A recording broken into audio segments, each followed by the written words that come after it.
living under buildings that are mostly fallen down and will continue to fall down, and they're living under. People are being killed every day. The conditions are horrible. There are no conditions anywhere in the world that are worse than the Gaza Strip right now. But don't you have concern that you can destabilize Jordan and You said all Egypt? hell will break out if all the hostages are not released on Saturday. What did you mean by that? And are you encouraging Netanyahu to walk away from this deal? Have you talked about this with him? So I've looked at at the condition of people coming out of the hostage situation, and it's horrible. I looked at the before and after yesterday. 3 young men. One is dead now, as you know, the older gentleman who died, which everybody said he was alive and well. He's dead. But the 3 young men, and I looked at them from a short while ago, and I looked at them now. They're emaciated. They look like Holocaust survivors. They looked, they'll get better, but they're in rough shape. They were treated really badly, and we've heard things from them since. And I think the reason that Hamas is playing so cute is because they saw the reaction to these 3 people that came out, and the other ones. Look, the one young lady had her hand blown off practically, and they were not in great shape either. But she's missing her fingers and a big part of her hand. You know what she did? She was stopping a bullet that was aimed at her. She went like that, and it blew off her hand. Now, I think they want time, because I think the people that they have living are in such bad shape, because they're sending the most healthy people out, because they don't want to send the least healthy people out. And there was an uproar when they saw the people from yesterday. So these people are, so I don't want to do 2, and then we do another 2 in another week, and then we do 4 in 3 weeks. No. They either have them out by Saturday at 12 o'clock, or all bets are off. Mr. President, would you still consider withholding aid to those countries if they don't accept your plans to accept? Well, I don't want to say that, because we've had such a good relationship, and we're doing so well just in the short time that we've been talking. I mean, the king just made a statement. I didn't ask him to do that, about literally saving 2,000 young children from the Gaza Strip. We didn't know about that. You didn't know about that. Nobody did, except for the king and his son. I assume you told your son, right? And I just thought it was great. No, I think we'll do something. I don't have to threaten with money. We contribute a lot of money to Jordan and to Egypt, by the way, a lot, to both. But I don't have to threaten that. I think we're above that. I do believe we're above that. So. Would you consider other countries, not Jordan and Egypt? There was talks about Indonesia, Albania, other places. Yeah, sure, we would. And we have other countries that want to get involved. We have a lot of people that want to get involved. There's a great sense of wanting to help the Palestinians.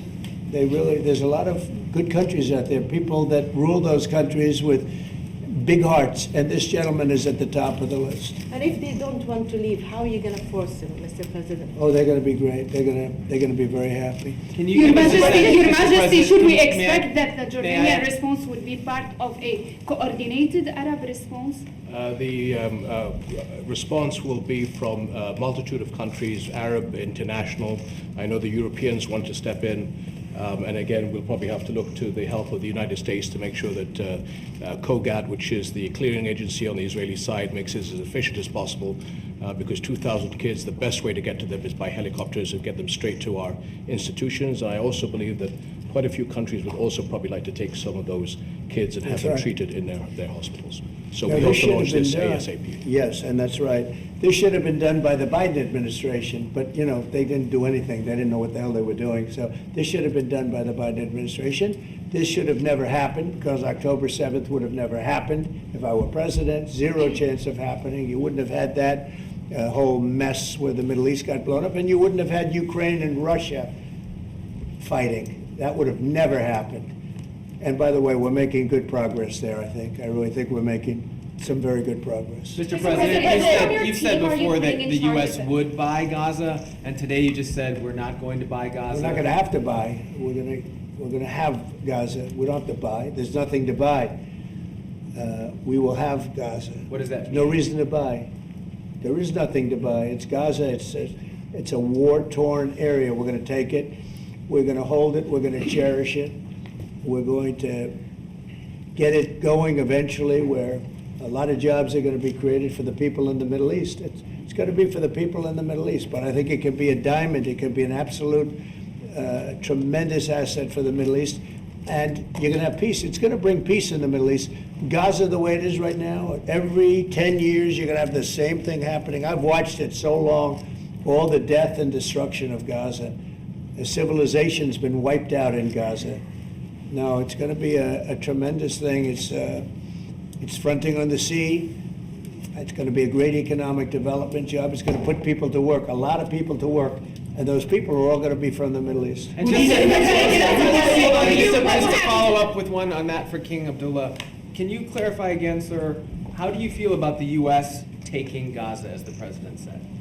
Well, again, this is something that we, as Arabs, will be coming to the United States with something that we're going to talk about later to discuss all these options.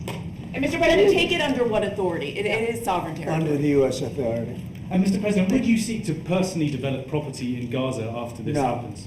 No, I've had a great career in real estate. Mr. I don't, President, you know, when you've done what I've done in the last number of years, including the 4 years that we should have been doing something else, frankly, because people see that now for sure. But when you've done what I've done, you can just do more good for people when you're president. When you're president, we can do things. This is all things that should have been done, but actually things that shouldn't have had to be done. Gaza, absolutely, it would have been so great if the Biden administration would have started this. But actually, in all fairness to them, they should have never let it happen. It did happen, and because of the fact that they let this happen, this catastrophe of October 7th, something like this becomes practical and very real, meaning the development and all of the things that I've talked about with respect to the Gaza Strip. If you didn't have the October 7th catastrophe, and it was a horrible catastrophe, then probably you wouldn't be talking about that. But the only thing I can say is this is going to bring stability and peace to the Middle East. And ultimately, when it's developed, which will be in quite a while from now, because we want to let things calm down. But when it's developed, it's going to bring tremendous numbers of jobs to the Middle East, including the people of your country. So Mr. President, what if it does not bring peace to the Middle East? There are many Palestinians, even though you say that everything is going to be beautiful, everything is going to be lovely, they're not going to want to go back. There are going to be people who want to go back and feel like that it is their right to do that. You haven't said, will there be any type of repercussions or anything that happens? We don't think that's going to happen. We think people are going to be very happy, thrilled. A lot of those people that you're talking about are going to end up maybe living there and maybe working there, but it'll be in a different form. We have had tremendous support for this project, and we think the biggest asset of the project, it's going to bring peace ultimately to the Middle East. All right. Mr. President, one last question. Go ahead behind you, and you've asked enough. Mr. President, one of your promises on the campaign trail is to bring peace to the Middle East. It was a promise to your voters, Arab voters here. The Arab voters in the United States oppose this.